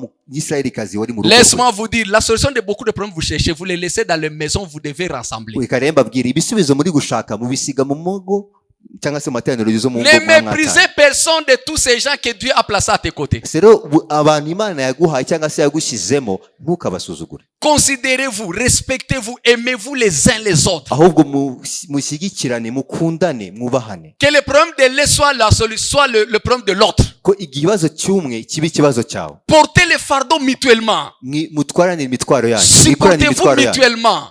Mushyigikirane. Ça va vous aider à résoudre beaucoup de problèmes. Kuko bizabafasha gukemura ibibazo byinshi cyane. Est-ce que vous savez qu'il y a des problèmes pour lesquels nous prions? Les solutions sont déjà là, mais nous prions encore. Ese muzi ko ari ibintu byo dusengera tugasiga ariko ibisubizo bihari. Prenez un exemple. Urugero rwa mbere. Si ma soeur ici me dit, en tout cas, il se lève ici et dit, en tout cas, moi j'ai faim. Niba mushiki wanjye ahagurutse akavuga uti genda shonje. Est-ce que ça va me demander vraiment qu'on fasse une intention de prière ici? Ese biraza kunsaba koko tubisengera hano? Ok, on va se lever, on va prier pour notre sœur pour que Dieu lui remplisse le ventre. Tugiye guhaguruka dusenga kugira ngo Imana imwuzuze inda. Mais même si on prie pendant 10 ans, nubwo twasenga imyaka 10, ça peut pas se faire. Ntabwo byo bizakoreka. Parce que la solution à ce problème, Dieu nous l'a donné. Kuko igisubizo cye Imana yarakiduhaye. C'est comme ça que Dieu a établi cette structure de cellules. Niyo mpamvu Imana yaduhaye iyi nzego zubatse gutya. Beaucoup de nos solutions sont dans nos cellules. Kuko ibisubizo byacu byinshi biri mu maselule yacu. C'est parce que ceux-là qui ont des solutions ne savent pas pourquoi Dieu les a placés là-bas. Nuko abantu gusa batarasobanukirwa impamvu hari Imana yabashyize hariya. Ceux-là qui possèdent ces solutions-là, abafite ibisubizo ntabwo barasobanukirwa impamvu Imana yabashyize aho ils yabashyize. ne comprennent pas la raison pour laquelle Dieu les a placés à côté de ces gens-là. Impamvu Imana yabashyize impande yabo bari kumwe. Même ceux-là qui ont des besoins, ils ne savent pas pourquoi Dieu les a donnés à se retrouver là-bas. Kandi nabo bashaka bya bisubizo nabo ntabwo barasobanukirwa cyangwa bahumuka impamvu Imana yabashyize. Et chacun reste dans son coin, on ne s'ouvre pas mutuellement. Rero umuntu wese agasigara mu gice cye ntitufungurirane. Pendant que Dieu nous a mis ensemble pour porter des solutions. Kandi Imana dushyize hamwe kugira ngo tubone bya bisubizo yaduhaye. Un matin, la petite fille a dit à sa maîtresse. Hanyuma umwana wa mu Isirayelikazi abwira mabuja we. Tu sais, si tu pouvais dire à papa d'aller à Israël, chez nous il y a un prophète très fort. Aramubwira iti namani databuja ushobora kumubwira akajya Israel, hari umuhanuzi ukomeye. Il peut le guérir. Ashobora kumukiza. Elle dit, oh, bon? Aravuga ese birashoboka. Je vois la maman en train de demander à la fille, tu es sûr? Ndavuga mabuja ndamubona arimo kubwira wa mukobwa se ibyo uvuga ni ukuri koko. Tu sais dans quel pays papa est allé? Il a voyagé beaucoup pour cette maladie. Ese muza ahantu hose databuja yagiye kwivuza ibyo uri kuvuga ni ukuri. Il a voyagé partout. Yagiye ahantu hose ashoboka. Cette maladie elle est incurable. Kandi iyi gose ibibembe ntago bikira. La fille a dit, maman, ariko umukobwa aramubwira, moi le prophète là je le connais. Umuhanuzi wacu ndamuzi. Donc lui il est terrible. Arakomeye cyane. Même cette maladie s'il le rencontre, niba ashoboye guhura il sera guéri. N'ibembe birakira. Naaman a dit, ok, je vois. Naaman aravuga uti, il est allé voir son roi. Agenda guhura n'umwami. Il a dit, je suis quand même un honorable, je peux pas aller comme ça, il faut que j'aille en délégation diplomatique. Aravuga uti umuntu w'icyubahiro ntabwo nagenda gutyo gusa ntabwo nagenda jyenyine. Il est allé dire au roi et le roi écrit au roi d'Israël. Noneho aguhuye n'umwami w'Isiriya ayandikira umwami w'Isiraheli. Je t'envoie mon serviteur. Aravuga uti nkwereje umugaragu wanjye. Donc dès qu'il arrive, guérissez-le de son mal. Mu yandi magambo ubwo mwohereje mumukize. Le roi a regardé la lettre, il a dit, en tout cas, c'est mon arrêt de mort. Regarde encore cet homme. Il croit que moi je suis Dieu pour guérir maintenant les maladies. Le roi et le prophète Élisée a entendu ça. Il a dit, dès qu'il arrive, envoyez-le-moi. Et Naaman est venu en délégation diplomatique. Il n'est pas venu comme un citoyen simple. Il est venu accompagné. Il avait des lettres officielles.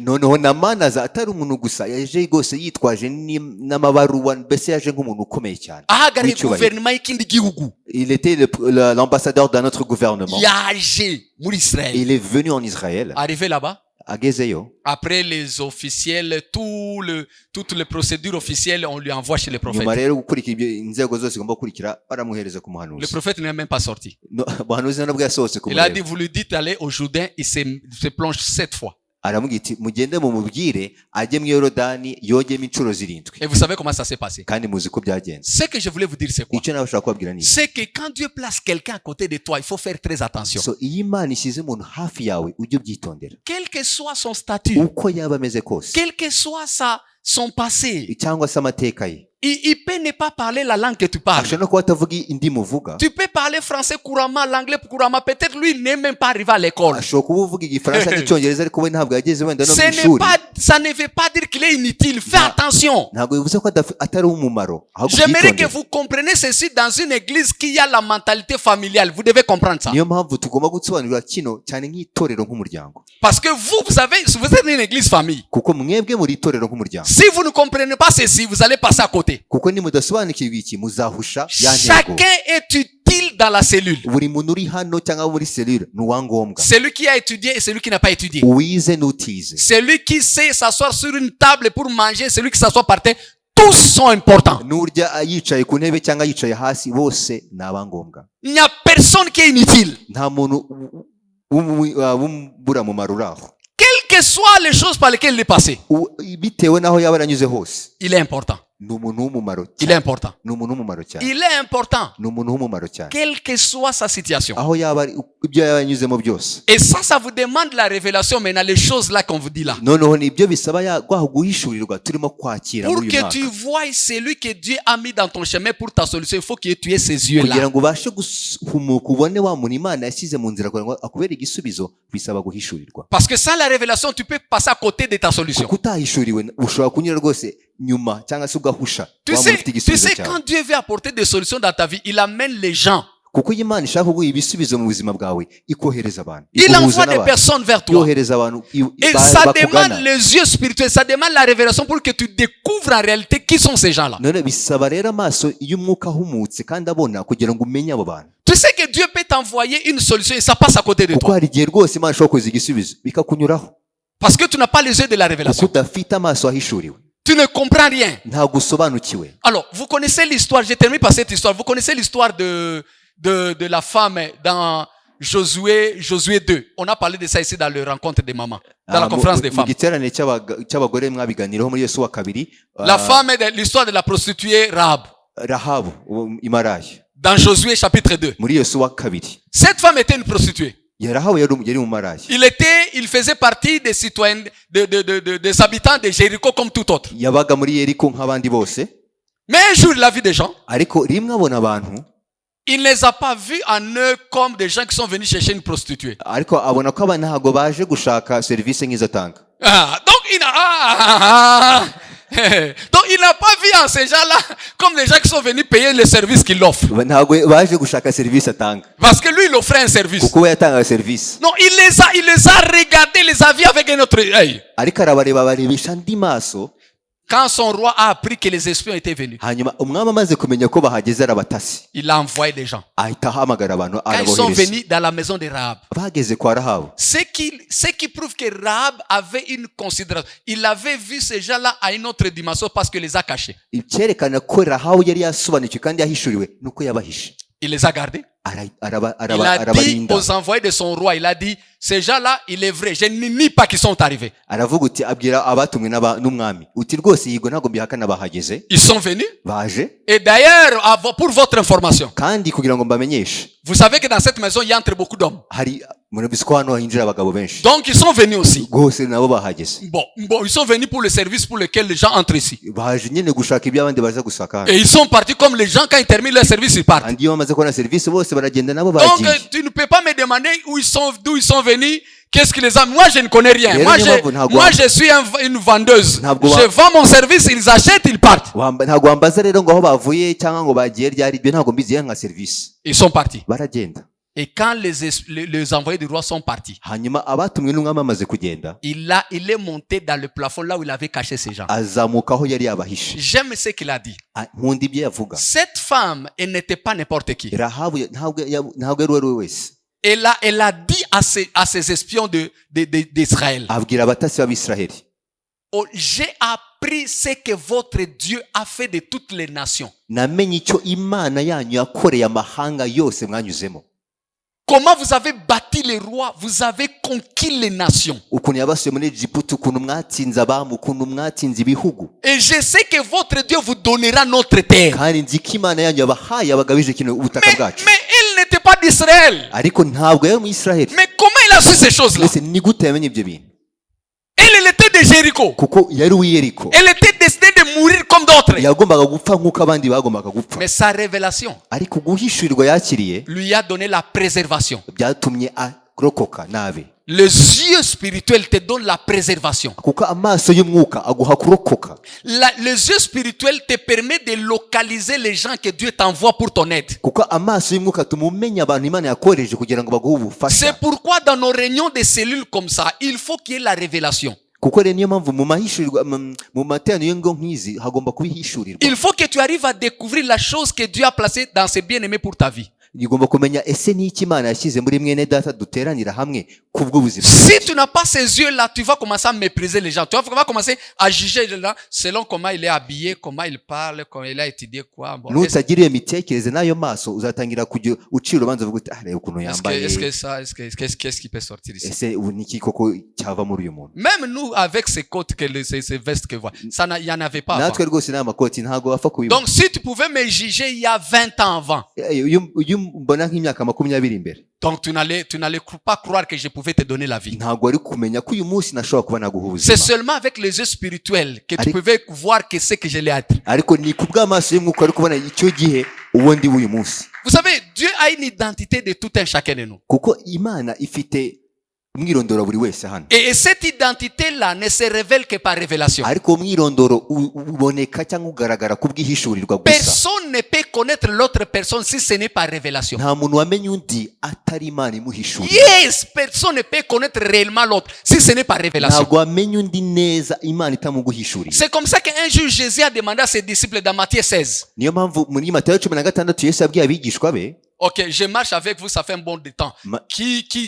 Comment les gens m'appellent? maze igihe tugendana ese abantu bavuga ngo ndinde. Et les gens étaient courageux là-bas. Je vois les disciples. Hein? mbona abigishwa nabo batangiye Je vois les kuvuga. premiers, il a dit non, moi je vais répondre les premiers parce que c'est moi, le point va me revenir. aravuga uti iri nota ngomba kuritsindira uwa mbere arahaguruka aravuga ngo. Il a dit, on a dit que toi tu es Jérémie. baravuga uti uri Yeremiya. Ok, moi avec toi, est-ce qu'il est vrai? ese nibyo ibyo yavuze? Est-ce que cette réponse-là était vraie? ese icyo ni igisubizo nyacyo C'est lui koko? qui avait dit que Jésus était Jérémie. Est-ce que c'était wavuze vrai? ko Yesu ari Yeremiya. L'autre, il a dit non, ils disent que tu es Jean-Baptiste. ubundi aravuga uti oya uri Yohana umubatiza Est-ce wagarutse. que moi et toi, nous sommes d'accord que cette réponse était vraie? ese nibyo koko ibyo yavuze?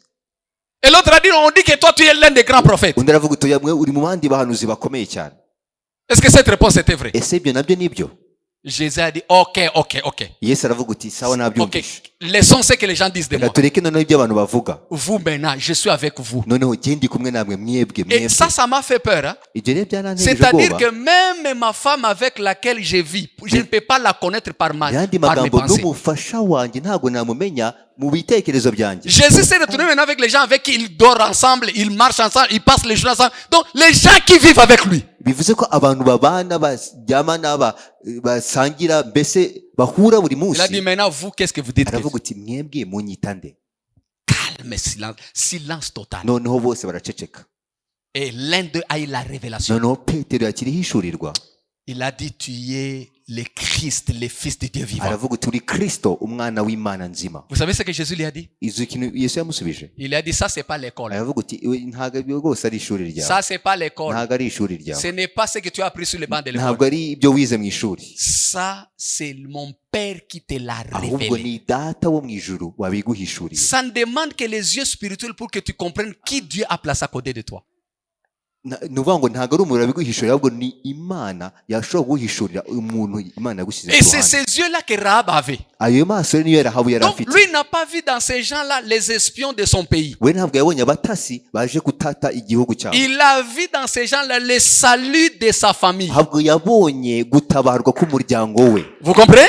Il a vu dans ces gens-là le salut de toute sa famille. yabonye ugutabarwa k'umuryango we wose.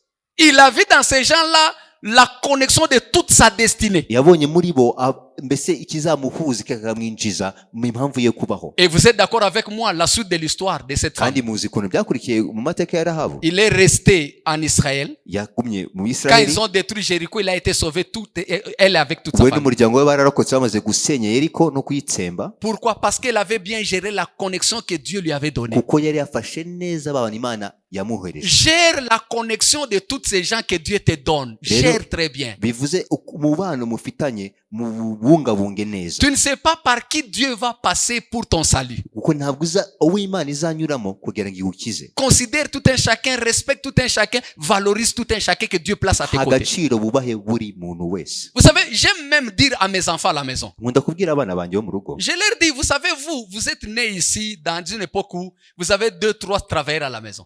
nabwiye abana banjye iti mwe muvuka mu gihe muba mufite dufite abakozi babiri cyangwa batatu mu rugo. Moi, je leur dis souvent, mwewe abana bibisubizo. Sha, mwebwe.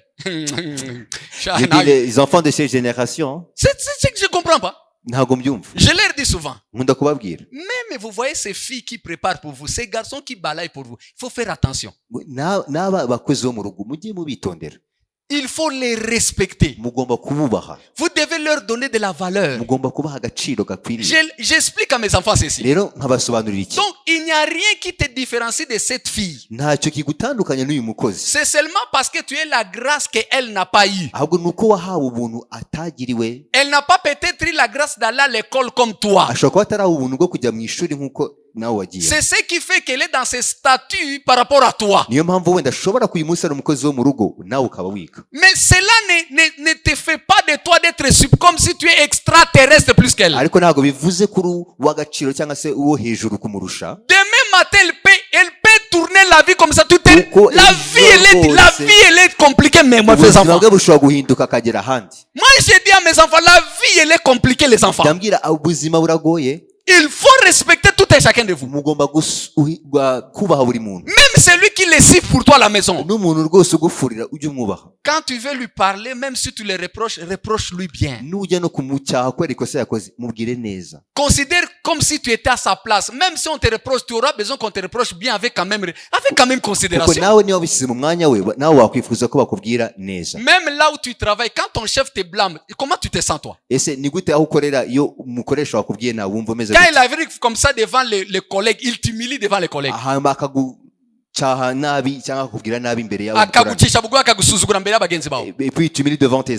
Comment amis. tu te sens? wumva umeze gute? La première personne qui te vient te dire, mais il pouvait même m'appeler, même si j'ai fait mal. Il pouvait quand même m'appeler au bureau et me parler seul. ikintu cya mbere kikuza mu mutwe ni ese ntabwo yakukwiye kuba yansize ku ruhande Il pouvait akabimbwira jyenyine. quand même j'ai droit au respect aussi. kuko nanjye nkeneye kubahwa. Ah, c'est le droit dont tu y as. Même ton travail là, il a so aussi. ni ukuvuga ngo ubwo icyo cyubahiro ushaka cyangwa se ko kubahwa nawe urakugomba ku wundi. Donc, je voulais tout simplement vous exhorter et à vous encourager dans cette histoire de cellules. so nashaka gusa kubashishikariza no kubaha inkunga yo kuba muri selule. Chacun de nous doit se retrouver dans la cellule. kuko buri muntu wese agomba kuba afite selule La abarizwamo. fille de Naaman qui était dans sa maison, c'est elle que Dieu a utilisée pour sa solution. umwisirahelikazi wari mu rugo rwa Namani niwe Imana yakoresheje kugira ngo atabare Namani. Les espions que Dieu avait envoyés dans la maison de Rahab, ce sont eux que Dieu a utilisés pour la sauver et toute sa famille. bageze mu rugo rwa Rahabu niwe Imana yakoresheje kugira ngo irokore umuryango we wose. Que le Dieu de mon père Yoshua Massasu, ko Imana umubyeyi wanjye Apotre Yoshua le Masasu, Dieu de la vision, Imana yiyerekwa et le Dieu du bishop John qui lui a donné cette vision du n'Imana royaume y'umubyeyi wacu Bishop John wamuhaye iyerekwa ry'ubwami nous aide tout un chacun de nous à implémenter ces programmes. idufashe gushyira mu bikorwa no kunoza Au nom de Jésus. mu izina rya Yesu Au nom de Kristo. Jésus. mu izina rya Yesu Kristo. Nous vous aimons. turabakunda, On prie pour vous. turabasengera, Nous sommes juste passés ici pour vous saluer twanyuze kugira ngo tubasuhuze et vous encourager dans le Seigneur. kandi tubakomeza mu mwami. Et vous savez que nous vous aimons. kandi murabizi neza ko Et vous tubakunda savez que vous êtes une église sœur, une église amie avec laquelle nous nous tenons ensemble. murabizi ko turi itorero riri hafi duhuje n'imitima kandi duhuje n'iyerekwa. Que Dieu continue à vous agrandir. Imana ikomeze ibagure Que Dieu continue à vous faire du bien. kandi Imana ikomeze ibagirire neza. Que Dieu repose tous vos fardeaux. ko Imana rwose ibaruhure ku mitwaro yanyu yose. Je sais que vous avez un lourd fardeau de trouver un chez vous, de trouver un lieu à vous propre. nzi ko imwe mu mitwaro mikomeye ni ukujya iwanyu, kwimuka iwanyu, Que cela ne vous inquiète pas. kandi ibyo rwose ntibibaraza ijoro.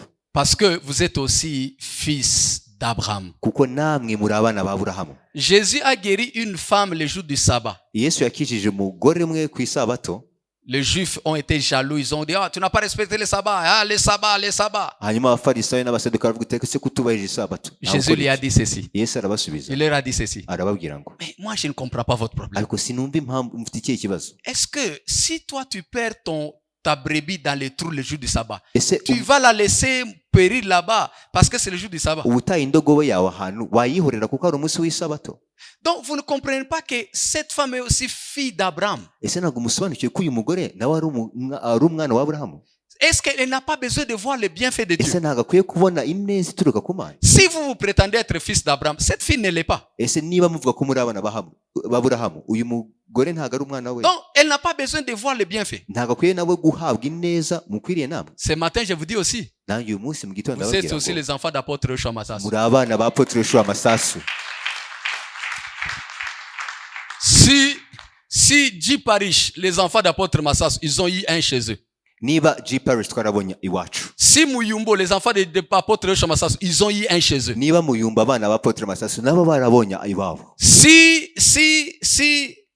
Masoro, les enfants d'apôtre Masasu, ils ont eu un chez eux. Niba ni Masoro kwa Apotre Masasu nabo barabonye iwabo. Si Nyarugenge, les enfants d'apôtre Masasu, ils ont eu un chez eux. Na Nyarugenge nabo akaba barageze iwabo.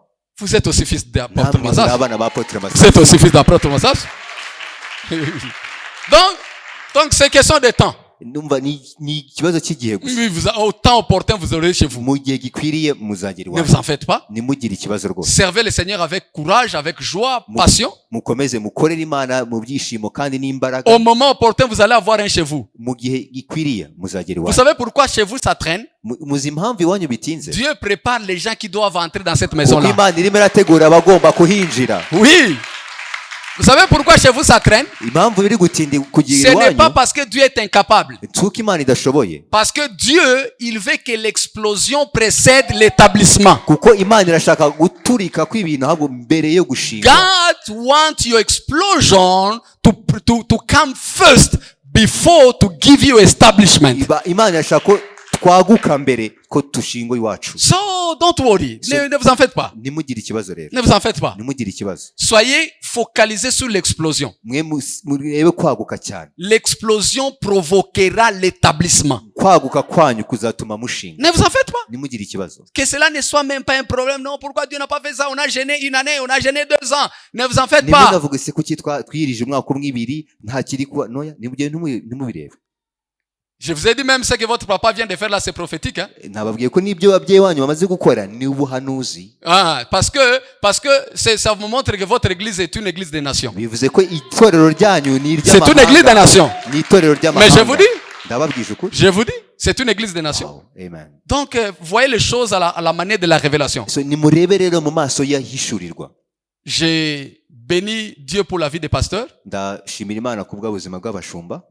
Que Dieu vous bénisse pour le travail que vous êtes en train de faire. Imana ibaha umugisha kubw'umurimo murimo gukora. Merci de vous tenir à côté de l'homme de Dieu, le Bishop John et Pastor Tony. Murakoze guhagararana hamwe n'ababyeyi banyu Bishop John Kwizera Masasu na Je Pastor Tony vous encourage à continuer à être loyal et fidèle. Ndabatera inkunga gukomeza kuba abizerwa. Dieu paye toujours la fidélité. Kuko Imana ihemba iteka.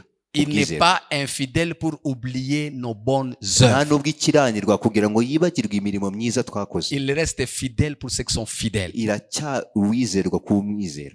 Que tous les enfants dans cette maison soient des enfants fidèles. Ko buri mwana urimo hano muri uru rugo akomeza kuba umwizerwa. Dieu paye la fidélité. Kuko Imana ihemba iteka umwizerwa. Il paye la fidélité. Irahemba ubwizerwa. Il ne paye pas la grandeur des choses qu'on fait. Ntabwo ireba ubunini byo twakoze. Il paye la fidélité dans ce que nous faisons. Ariko ubwizerwa tubikorana. Alors je vous encourage à être fidèle, Ndabasaba kuba abizerwa. à aimer vos parents, Mu gukunda ababyeyi banyu. à prier pour eux, Mu kubasengera. à les soutenir, Mu kubashyigikira. à les accompagner dans cette vision. No kubaherekeza muri yerekwa. Tout ce que vous avez besoin, tout ce dont vous avez, c'est dans cette vision-là. Ibyo mukeneye byose biri muri yerekwa. Les enfants, le mariage, le voyage, l'établissement, les maisons, tout est dans cette vision. Urushako, urubyaro, muzaba, akazi n'ibindi byose biri mu Que yerekwa. le Dieu, le Père de notre Seigneur Jésus-Christ vous bénisse. Imana y'umwami wacu Yesu Kristo ibaho umugisha. Amen. Amen.